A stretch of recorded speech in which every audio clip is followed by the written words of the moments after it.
With no goal, don't be surprised if you end up nowhere. My friends, 10 to 15 minutes each and every day. I have great news to report. Told you about my shorting of Bitcoin, and that has been an extremely successful trade. 6.92% hit the sell point this morning. I sold half of the trade, and the other half is still riding. It's what we do here day in, day out, working to find trades that, again, deliver. And what do? Well, if the trade doesn't work, we want to cut our losses first. And again, that's one time the ATR. And then what do we do after that? We then, if the trade does work, and most of them do because we have good reasons for getting in and good reasons for getting out. And if the trade does work, we sell half of the trade when we hit one time the ATR. And again, that's the average true range on the 2-day chart. That's basically the average volatility movement over a 14-period time frame. And on the 2-day chart, that would be 28 days, right? So it shows us what's been going on as far as the pace of movement. Those prior 14 periods, we use that to set our stop and loss bands. We set them up on the half-day chart because we typically enter on a Friday afternoon, as we did here. And, it ran just a week and got us out a little over a week, got us out on Monday morning. So again, it was a successful trade. I hope that you are practice trading these same kind of things. Now, again, I don't share a lot of my trades because in years past when I did, people treated that like I was somehow giving folks market advice, and I do not take responsibility for anything that anyone does. We're an education firm. We're not a stock calling service. We're not a gold calling service, a Bitcoin calling service, a shorting service. We're an education firm. I want you to practice with us. All we talk about are practice trades. And again, if you do anything with real money, and we do encourage you as you get better to start doing some what we call fractional trades. That is where you take a small dollar amount, such as if you look here at BITI, you could have bought a share for as little as $7.80 or so.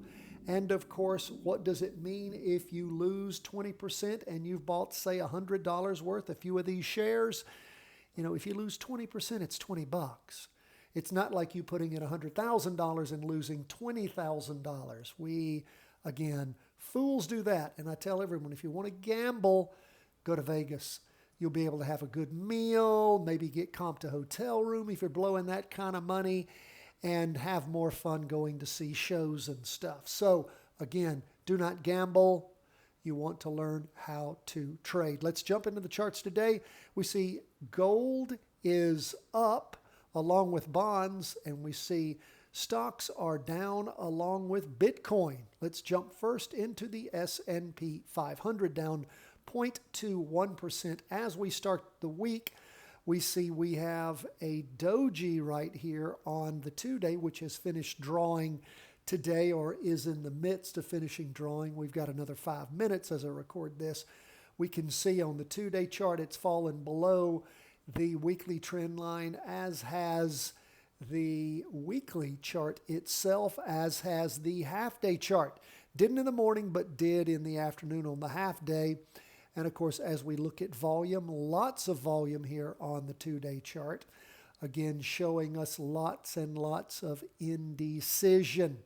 We'll continue to keep an eye. Have we topped in this market? We may have. We'll see if things go to red. But of course, we've seen this before. We don't have to go too far back to see some spinning tops and some flattening or even movements down, and then the market regains. So we'll continue to keep our eye on things. We're only down 0.21, not even 0.25% for the day, but we are paying attention to that candle being below that trend line. It doesn't mean, though, it couldn't straighten right back out. Sure, it could. So again, we'll just keep our eye on the prize, see how the week develops. What's up with NASDAQ 100, with the tech stocks? Well, as we look at things here, we can see that we are still, we've blown off a lot, but we're not crashing through the trend line. I guess if I no, even if I ran it to where we were last week, we are not under that. So we do see a doji, though, with lots and lots of volume there, well above where we've seen over the last many days, twice that in some instances. But we have a red doji. We also have, 2.5, 3 days of down movement, still above the weekly trend line, but we are paying attention to where we are, and it is a much bigger pullback today on the NASDAQ 100 QQQ. It's actually down 1.28%, so we are paying attention, very close attention to that. Now, let's see where we are on 20-year bonds. They are up 0.36%, not reaching a higher high than we saw back on the week beginning the 10th of June. That high was 94.84, last week 94.60, this week 94.31. As we look at the 2-day chart, again, we can see average volume. And again, as we look, we can see that we're not near that prior high on the Friday, Monday. That was Friday before last and last Monday as we moved through last week. So again, we'll just keep paying attention. We're not in this trade on 20-year bonds. We didn't have any volume that pulled us into that, but we are keeping an eye on it. Where are we on gold? Gold is up for the day 0.40%. Let's check out our friend GDX, see where it is. GDX, again, we can see some green there too. The second up candle after a spinning top, again, that's on the 2-day chart, didn't have high volume there to help us out with any of that. Volume's actually been reducing. And again, with less volume, of course, you can have a better ease at volatility. So we will keep a close eye on where gold is going. Up some for the day, not even 0.5%. But again, trying to push through that prior trend line. In fact, if we connected it to last week, it would have already pushed through it. So again, watching that carefully on gold. And what do we see with HODL? Of course, that is a Bitcoin ETF. I almost said 24-hour-a-day Bitcoin. It is not 24-hour-a-day Bitcoin. It is the ETF. And what is it doing right now? Let's see, the market is just about to close. Looks like it's going to close down just over 8% at 8.09%. So again, that is the trade I told you. I had the inverse, which is this one here, a BITI.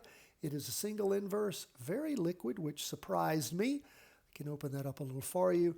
You can see where I got in and let that baby ride. And this, this real blow up happened on Monday. In the morning, pushed me through even further. The other half of that trade still going up.